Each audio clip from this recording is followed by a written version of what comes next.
Now I don't know if the song "Staring at the World Through My Review" thing is written by a guy named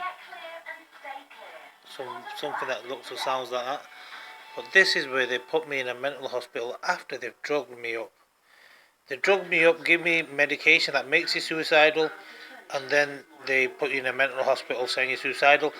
The main thing I'm trying to put through is don't come to England if you're from Asia, because a couple of generations down your line, they're gonna be holding your children against you. They're gonna be stealing your sperm. They're gonna be stealing your women, and they're gonna be the the good cop, bad cop scenario. The whites are gonna be the good cops.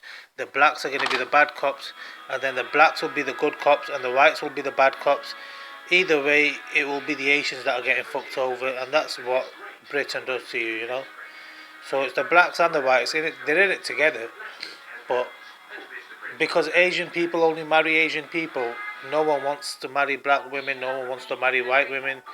So they kind of take their revenge in a very sadistic and very. They've got very technical techniques of making husband and wife fight, mother and children fight, and then they separate, they break the family down, and then from there on, you're always being abused by the NHS or the British police is trying to make drug mules out of you. So what you want to do is you don't want to come to England. If you do come to England, you want to make sure they can't do this to you.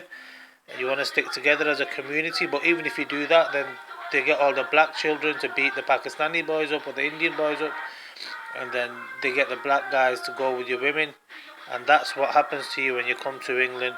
If it don't happen to you in the first generation, it'll happen to you in the next generation or the next generation. Somewhere down the line, you're gonna be ruined, and they're gonna forcibly make you British, even though you don't want to be British. You don't want to be that British that your women, your wife, and your children are all held hostage by psychologists and people who really need help themselves, because nobody, I don't know, the Beyonce's, there's going to be loads of Beyonce's here. They're going to look like black women with wigs on their heads, and they're all going to be single women, and the white man himself is a bit of a mess, so you don't really want to come to England.